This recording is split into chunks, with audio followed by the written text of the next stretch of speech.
What's up, physics? Welcome back to the Dirt Bike Shed. Today we're going to be talking about centripetal force. Yesterday we did centripetal acceleration. Today we're going to talk more about the forces involved in that. Check it out.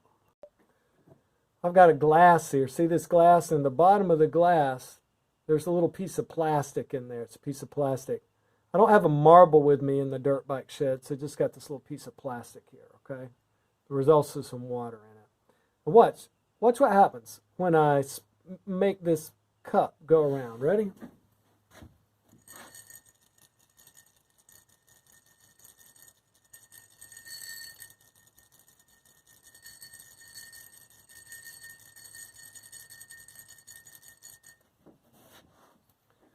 Now, in case you couldn't see that, when I spin it, the piece of plastic can stay up here and not fall down.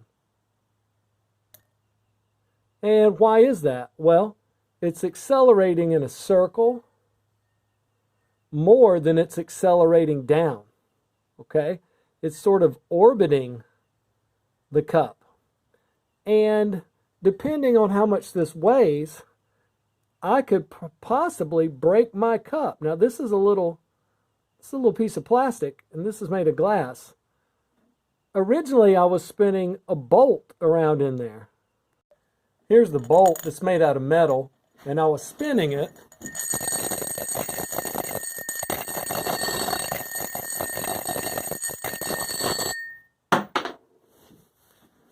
And I said, hey, I could break my glass if I do that. Why could I break my glass? Because that bolt has more mass. Therefore, it's going to be pushing harder on the side of my glass. Here's a spring scale, okay? Here's a spring scale. And I'm going to put these tongs on the spring scale. And you can see they weigh, let's flip it around here. These tongs weigh right at 2 newtons. Yeah, see the 2 there? Right at 2 newtons. Now, if they weighed more, they could stretch the spring all the way out, right? Well, I can stretch the spring out by doing something different. I can make them weigh more. I can make them have more force on the spring. Check it out.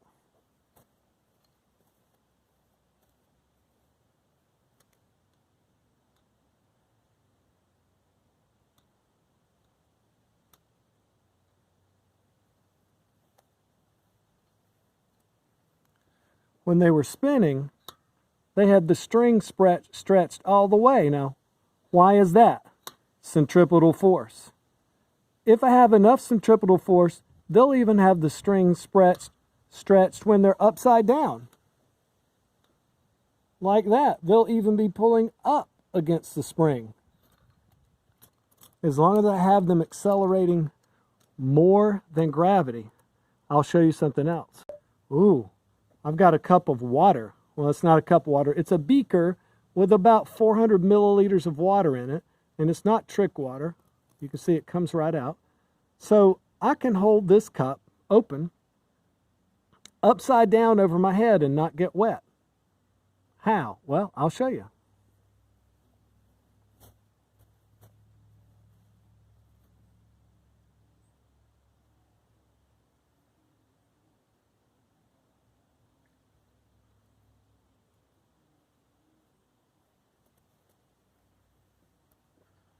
Centripetal force.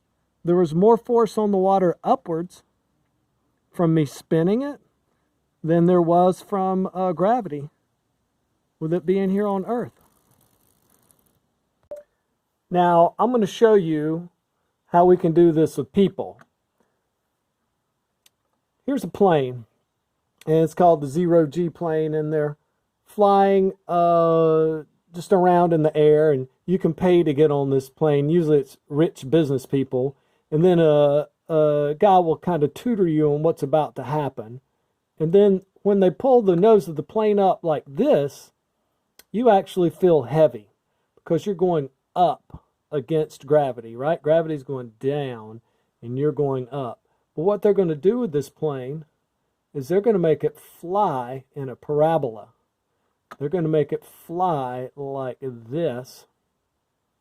And when they start to turn the plane back down, you'll still be going up. Now, my internet is slow. If they're flying the plane down, then you're sort of still going up. And you can see these people look awfully happy.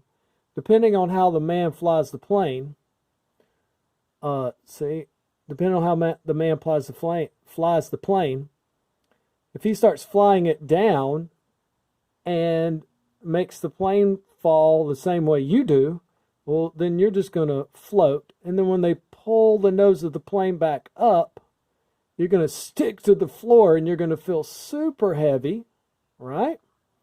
So it's just like you're the water in the glass.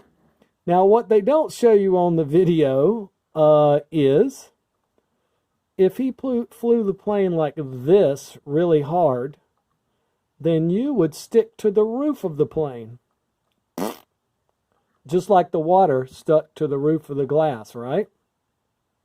So centripetal force is the force put on objects when we make them accelerate in a circle. And the formula is so painfully easy. Force is equal to mass times acceleration. And when we talk about centripetal force is equal to mass times centripetal acceleration. Hey, what is the formula for centripetal acceleration? Well, duh. You already did problems like this. You've already done these. Force is equal to mass times V squared over R. So there's the whole formula. And you can make the divided by sign go all the way across if you want. mv squared over r. Centripetal force is equal to mv squared over r. Why don't we do a problem? Let's say that you were in a plane, and the plane is flying in a perfect circle. It's my best I can do. And the radius of this circle is 1,000 meters. Okay? 1,000-meter radius. And now the plane can only turn and move through the sky because of its wings, right? So we're going to calculate how much force is on the wings. Now, how much would a plane weigh, like an Airbus? I'm going to be honest with you. I don't know off the top of my head, but I'm just going to call it 125,000 kilograms. All right? And a plane usually flies somewhere. Well, gosh, I don't know the speed of a plane. Hang on. Okay, I just cheated. I just looked it up. It's about 245 meters per second. So, if this plane is flying in a circle with an arc of radius 1,000 meters, and it doesn't have to be going up or down. We're going to say it's going like this, sideways. That way we don't have to do any extra math, because there is some extra math here with gravity. And if you were flying in a loop like this, like where you were, say, upside down here and then right side up here, then you would have to subtract 1g here and add 1g there. And don't worry about that. We'll talk about that later. That'd be perfectly fine. All right. Now, what's the centripetal force on the wings of this plane? Well, we will say the centripetal force on the wings of that plane is equal to m. The plane weighs 125,000 kilos. Times v squared. It's going 245 meters per second. We're going to call that squared. That's our v squared over r. 1,000 meters. It's in a 1 kilometer radius. So take a calculator, and I'll say 125,000 times 245 squared divided by 1,000 gives me a centripetal force of, let's see here, 7,503,000 newtons. So that's a lot of force on those wings.